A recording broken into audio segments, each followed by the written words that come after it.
আসসালামু আলাইকুম বন্ধুরা, আমার বাংলা ইউটিউব চ্যানেল মাই থিঙ্কের পক্ষ থেকে সবাইকে আরেকটি নতুন রেসিপিতে স্বাগত জানাচ্ছি।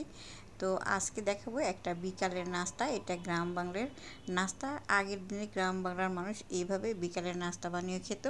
তো দেখেন এই নাস্তার জন্য আমি কি কিনেছি। আমি এইখানে মসুরির ডাল ভিজিয়ে তারপর এটাকে পেস্ট বানিয়ে নিছি। এইখানে খেসারির ডালও নেওয়া যায়, সমস্যা নেই। তো সেই সাথে আমি নিচ্ছি কাঁচামরিচ, পাকা কাঁচামরিচ, আপনারা কাঁচাটাও নিতে পারেন, পাকাটাও নিতে পারেন। আর নিচ্ছি বেশ খানিকটা পুদিনা পাতা। তো পুদিনা পাতা না থাকলেও সমস্যাই নাই। আর নিচ্ছি ধনিয়া পাতা। তো পুদিনা পাতা এবং ধনিয়া পাতা, কাঁচামরিচ সবগুলি জিনিস আমি একসাথে পেস্ট বানিয়ে নিব।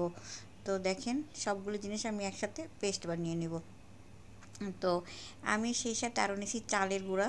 দেখেন এইখানে আমি এই চামচ দিয়ে 3 চামচ চালের গুঁড়া নিচ্ছি, আপনারা আপনাদের মতো করে নেবেন। সেই সাথে নিয়ে নিচ্ছি স্বাদ ও পরিমাণ মতো লবণ, সাধারণ লবণ যেটা দিয়ে আমরা রান্না বাড়া করি, সেই লবণটা নিয়ে নিচ্ছি। এখন এর মধ্যে আমি ঢেলে দিচ্ছি পুদিনা পাতা এবং ধনিয়া পাতা, কাঁচামরিচ, সেই সাথে মসুরির ডালটাও আছে, সবগুলি একসাথে পেস্ট করা। তো এখন এটা দিয়ে আমি এই চালের গুঁড়াটাকে ভালো মতো একটা মিশ্রণ তৈরি করে নিচ্ছি। দেখেন সুন্দর মতো মিশ্রণ তৈরি করে নিছি। তবে এই মিশ্রণটা কিছু সময় রেস্ট রেখে দিলে ভালো। তো সেই সাথে আরও দিয়ে দিছি পেঁয়াজ কুচি এবং রসুনের পেস্ট।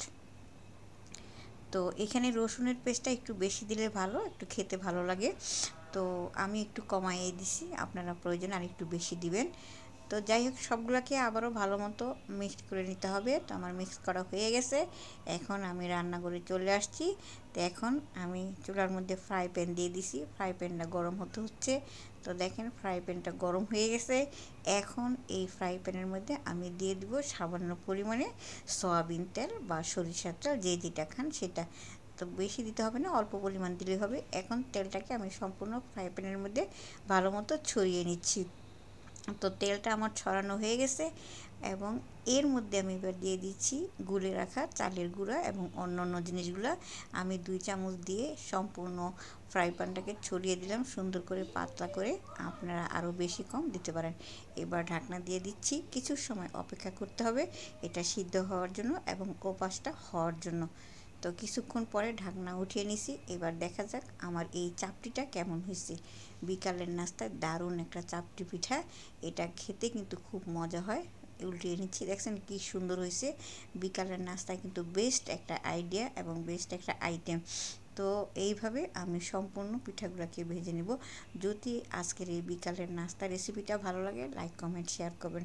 সবাই ভালো থাকবেন, নিরাপদে থাকবেন। আল্লাহ হাফেজ।